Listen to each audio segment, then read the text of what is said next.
Navy SEAL divers are the best at what they do, but they have a problem that limits their ability to do their mission.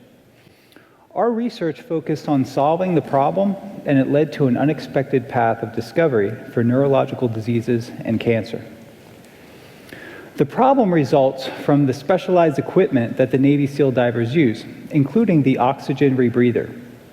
The advantage of the rebreather is that there are no bubbles, so it's very quiet and helps the SEAL evade detection from the enemy. The disadvantage of the oxygen rebreather is that the high levels of oxygen and the pressure from the undersea environment causes the potential for a seizure. These seizures occur with little or no warning, and there is no effective mitigation strategy to prevent them. So the question we ask is, why do these seizures occur, and how can we prevent them? To answer this question required funding from the Office of Navy Research to develop a microscope that was installed inside a hyperbaric chamber, or a high-pressure chamber. This chamber could simulate the underwater environment and the pressure of the underwater environment. Using this technology, we demonstrated that neurons in the brain, when subjected to high pressure and high oxygen, are overstimulated. The overstimulation of the brain from the high oxygen and pressure causes a decrease in brain energy metabolism. When this happens, it causes the potential for a seizure. These oxygen seizures occur with little or no warning, and there is no effective way to prevent them. These drug-resistant seizures are similar to epilepsy patients that have drug-resistant seizures. And in the case of patients, they can use a special diet to prevent these seizures. One example of a patient who used diet is Mike Dancer. Mike used a variety of anti-seizure medication, and the medication caused severe side effects and was not able to control his seizures. So due to the severe side effects, Mike stopped all the anti-seizure medication. And when he did, he saw an increase in his seizure frequency. At about this time, Mike discovered that there was a dietary intervention that he could use to control his seizures. And when he did, he found a sharp decrease in his seizure frequency. I'm happy to say that Mike has been on the diet for 5 years now, and he's been managing his epilepsy for 5 years without medication.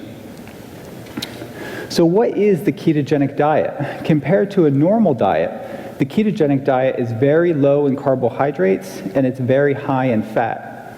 People have used the diet for years to help them regulate their body weight, reduce their body weight, and control or reduce their blood glucose levels.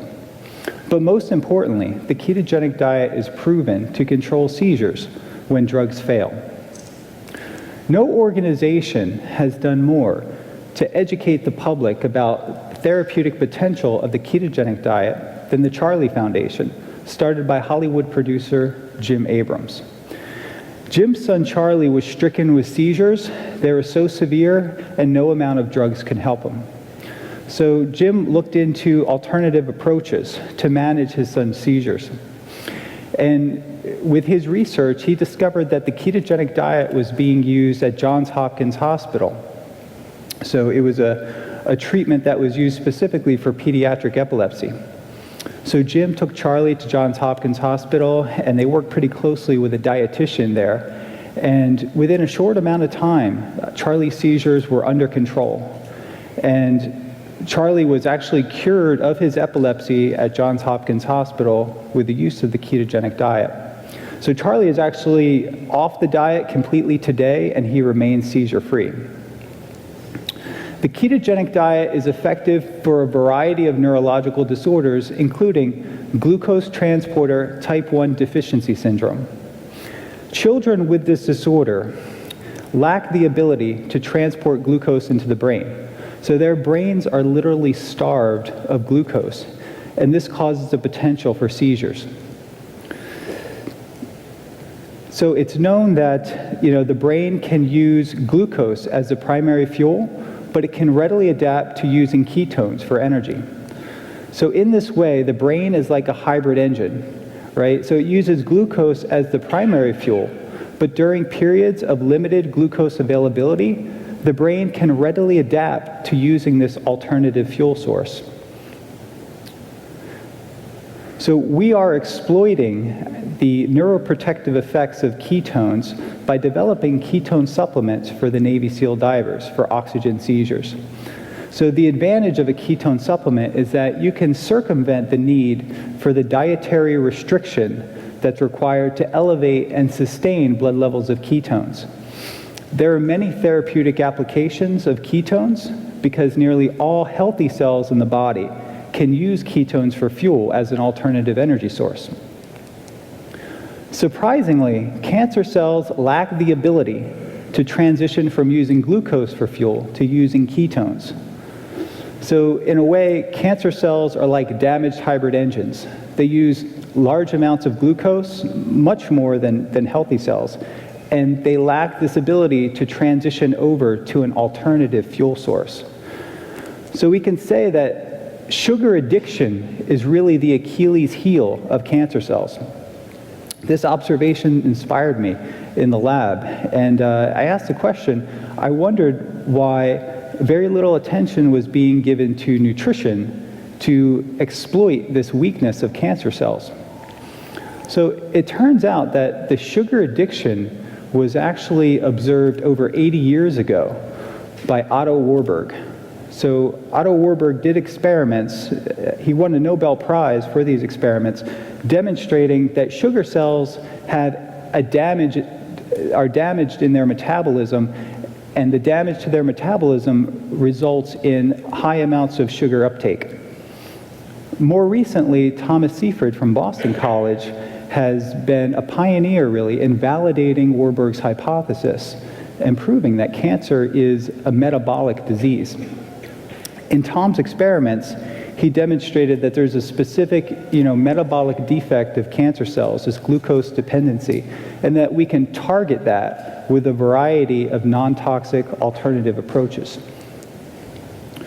Oncologists target this weakness in cancer cells, which is excess glucose consumption, with something called an FDG PET scan.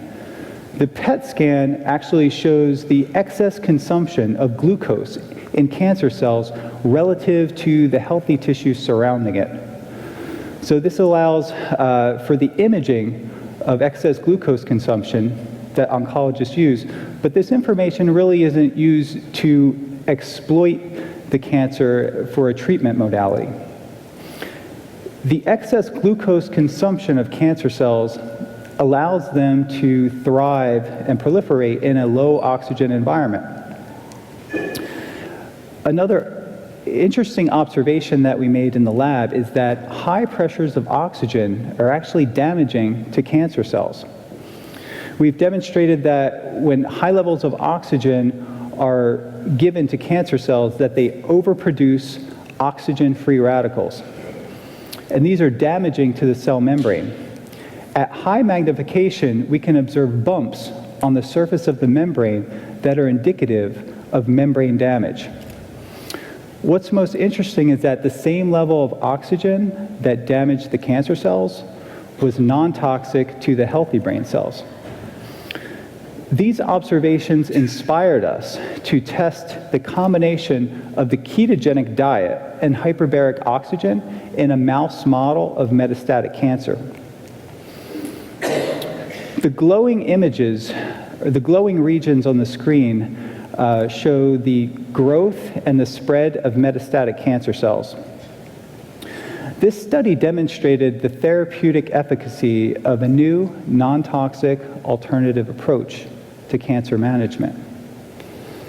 So what started out as a Navy SEAL project and then led to a promising mitigation strategy for the oxygen seizures in the form of ketone supplements ultimately led us down a path to this unexpected discovery. So the question is, can we manage cancer with non-toxic strategies? I believe that we can. And I've been inspired by a number of seizure patients and cancer patients that have used these alternative methods to manage their incurable diseases. Future treatments and prevention of many diseases may fall back on the ancient wisdom of Hippocrates when he said, "Let food be thy medicine." Thank you.